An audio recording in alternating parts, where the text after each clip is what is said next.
नमस्कार। मेरी आत्मा आप सबकी आत्मा को नमस्कार कहती है और आप सबका मेरे संग जुड़ने का बहुत बहुत धन्यवाद।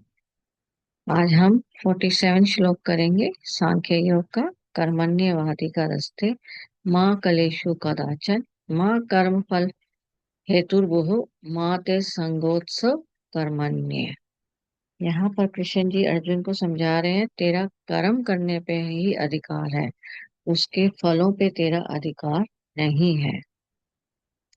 ध्यान से सुनिए, सिर्फ कर्म करने में तेरा अधिकार है, फल पे तेरा अधिकार नहीं है। अब इसको समझने के लिए अपनी आइज बंद कीजिए, लंबी सांस लीजिए नाभि तक, जोर से छोड़ दीजिए। फिर एक और लंबी सांस लीजिए नाभि तक, धीरे से छोड़ दीजिए। अब कृष्ण जी अर्जुन को कह रहे हैं, हे अर्जुन सुन, दुशासन भरी सभा में द्रौपदी को लेकर आया, उसका चीर हरण करने लगा, उसको निर्वस्त्र करने की कामना से उसने कर्म शुरू किया। वो साड़ी खींचता रहा, खींचता रहा, खींचता रहा, पर द्रौपदी निर्वस्त्र नहीं हुई। यहाँ पर दुशासन ने कर्म किया, पर फल फल वही हुआ जो प्रभु चाहते हैं। फल वही हुआ जो प्रभु चाहते हैं। प्रभु तुम्हारे पहले काम्य कर्म देखेंगे, संचित कर्म देखेंगे, प्रारब्ध कर्म देखेंगे, आपका भाग्य देखेंगे, आपका संस्कार देखेंगे, उसके हिसाब से आपको फल देंगे। आपका भूत भविष्य और वर्तमान देखेंगे, आपको फल देंगे। तो कर्म पर तेरा अधिकार है, फल पर नहीं है। दुशासन का कर्म पर अधिकार था कि द्रौपदी को निर्वस्त्र कर दूं, पर फल द्रौपदी निर्वस्त्र नहीं हुई। तो कर्म पर तेरा अधिकार है, फल पर नहीं। इसको दूसरी तरह समझिए, अगर एक किसान है, वो खेती करता है और उसकी सारी खेती बारिश में उजड़ जाती है, तो क्या वो किसान कर्म करना बंद कर देता है? नहीं, वो दोबारा फिर से खेती करता है। अगले साल वो फिर से खेती करता है और फिर से फसल उगती है। तो हर बार सिर्फ कर्म करता है, फल का ईश्वर जाने क्या जानता है। ईश्वर जाने क्या फल देता है, ईश्वर पर ही हाथ है, ईश्वर का ही हाथ है, ईश्वर का ही हाथ है। सो कर्म पर तेरा अधिकार है, फल पर नहीं है। अगर किसान ये सोच के खेती करना बंद कर दे तो अनाज कहाँ से आएगा? हम सब भूखे मर जाएंगे। इसलिए सिर्फ कर्म कर, अपना कर्तव्य कर। यहाँ पर कर्म कर्तव्य है, तो अपना कर्तव्य करता रहे, फल अपने आप आएगा। फल अपने आप आएगा। जो मेरे प्रारब्ध संचित काम्य भाग्य संस्कार, उसके हिसाब से जो भी होगा, भूत पिशाच भूत भविष्य, उसके हिसाब से कर्म आएगा, उसके हिसाब से फल आएगा। एक स्टूडेंट है, उसने पढ़ाई की और उसने कामना की कि मैं फर्स्ट आऊं, पर नतीजा में भी ना आए, नतीजा में भी आ जाए। अब यहाँ पर फल किसके हाथ में है? इसका फल एग्जामिनर के हाथ में है। एग्जामिनर डिसाइड करेगा कि जो उन्होंने नियम बांधे हैं आंसर्स के लिए, कि आपको इतने पॉइंट्स लिखने हैं, इतनी वर्ड लिमिट्स है, एक अगर 30 मार्क्स का क्वेश्चन पेपर है तो उसमें सिर्फ इतने ही पैराग्राफ्स लिखने हैं, ये पॉइंट्स जरूर आने चाहिए, कीवर्ड्स आने चाहिए।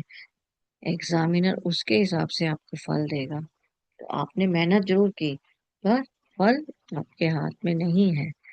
फल आपके हाथ में नहीं है। आपने उस समय किस हिसाब से लिखा, वो एग्जामिनर के हाथ में है कि वो डिसाइड करेगा। क्योंकि एग्जामिनर के पास तो बहुत सारे बच्चों के आंसर शीट्स आई हैं। अब एग्जामिनर डिसाइड करेगा इसमें से किसकी आंसर शीट प्रथम श्रेणी में डाली जाए।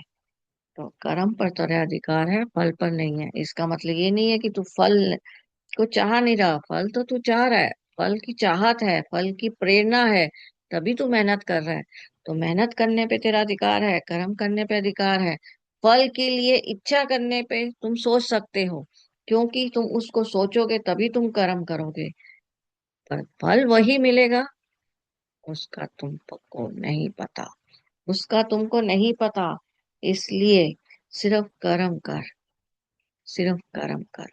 इसलिए तू कर्म के फल हेतु मत हो, तथा तेरी कर्म ना करने में भी आसक्ति ना हो।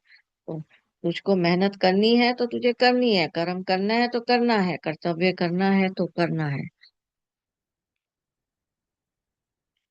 कर्म करने में ही तेरा अधिकार है, फल में तेरा कोई अधिकार नहीं है। कर्म ना करने में आसक्ति का निषेध किया गया है। तो मतलब कर्म तुझे करना ही होगा। अगर तू कर्म ही नहीं करेगा तो तू आलसी हो जाएगा, तू तामसिक वृत्ति का कहलाएगा। और अगर तू फल से जुड़ जाएगा तो तू राजसी वृत्ति का कहलाएगा। और अगर तू निस्वार्थ भाव से कोई भी आंसर मिले, मुझे प्रभु तेरा आंसर मंजूर है, मुझे प्रभु तेरा फल मंजूर है, तो सिंपली सतोगुनी हो गया है। तो सिंपली सतोगुनी हो गया है। तो सिर्फ तेरा कर्म पर अधिकार है, तेरा फल पर अधिकार नहीं है। इसके लिए तुम इस तरह समझ सकते हो कि तुम नया कर्म करने पे भी अधिकार रख सकते हो, तुम दोबारा मेहनत कर सकते हो। अगर तुमको अपना ये फल नहीं मंजूर, अगर तुम हार गए हो तो ये फल नहीं मंजूर, तो तुम नया कर्म कर सकते हो, तुमको उसका भी अधिकार है। पर फल फल का अधिकार तुमको नहीं है। इसमें तुम इस तरह देखिए कि कर्मण्य, सिर्फ कर्मण्य वादिका रस्ते माँ कलेशु कदाचन।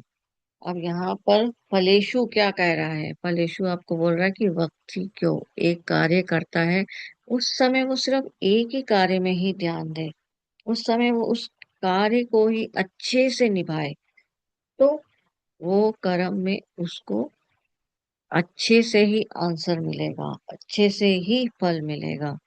पर हम एक कार्य करने वक्त मन को इधर उधर बहुत सारी जगहों पे साथ में भटका देते हैं। अगर हम मन को भटका देंगे तो फल भी उसी हिसाब से ही मिलेगा। तो एक स्टूडेंट है, उसको लग रहा है वो मेहनत कर रहा है, पर मन उसका कर रहा है मैं ये करूं, मैं वो करूं। तो वो मेहनत तो कर रहा है पर एकाग्र होकर नहीं कर रहा, तो एक कार्य नहीं कर रहा वो स्टूडेंट। सो कर्म शाश्वत नहीं है। कर्म का आरंभ भी है, कर्म का अंत भी है। दोबारा उस कर्म को कर सकते हैं या कोई नया कर्म कर सकते हैं। अब हमारे पास निष्कर्ष ये निकला कि हमें सिर्फ मेहनत पे ध्यान रखना है, कर्म करना है, कर्तव्य पे ध्यान रखना है, फल पर अपने आप छोड़ देना है कि फल जो भी मिलेगा वह ही एक्सेप्ट करना है। इसमें हमारे पास बहुत बड़ा एग्जाम्पल है महाराणा प्रताप का। महाराणा प्रताप ने 20,000 सैनिक थे और मुगलों की सेना के 80,000 सैनिक थे, पर फिर भी महाराणा प्रताप बिल्कुल नहीं घबराए और उन्होंने मुगलों का के साथ युद्ध किया। मुगलों के साथ युद्ध करने में हल्दी घाटी का युद्ध जो है अभी तक फेमस है। उन्होंने युद्ध तो किया, हालांकि वो युद्ध मुगल लोग जीत गए थे, पर महाराणा प्रताप ने मेवाड़ के हिस्से पर नियंत्रण बनाए रखा था। महाराणा प्रताप का संघर्ष आज तक दुनिया याद करती है, उनका ये बलिदान आज तक दुनिया याद करती है। तो इसका मतलब उन्हें भी फल मिला।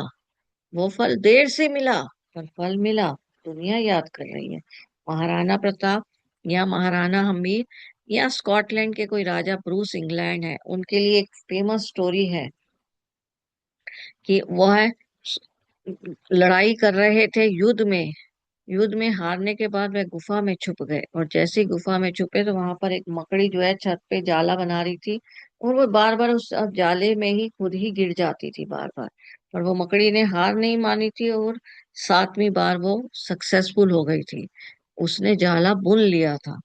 और वही प्रेरणा अगर महाराणा प्रताप के लिए है तो महाराणा प्रताप को प्रेरणा मिली, महाराणा हमीर के लिए है तो महाराणा हमीर को मिली, और राजा भरू सिंह के लिए है तो उनको प्रेरणा मिली। तो किसी न किसी के साथ ये स्टोरी जुड़ी हुई है। एक ही स्टोरी हम 3 जगह पढ़ते हैं, महाराणा हमीर के साथ, महाराणा प्रताप के साथ, और ब्रूस, राजा ब्रूस जो इंग्लैंड के साथ युद्ध कर रहे थे। तो हमें निष्कर्ष ये मिलता है कि हमें अपना कर्तव्य निभाना है, हमें कर्म पर अधिकार है, हमारा फल पर अधिकार नहीं है, हमारा फल पर अधिकार नहीं है। हमें सिर्फ कर्म की तरफ ध्यान देना है।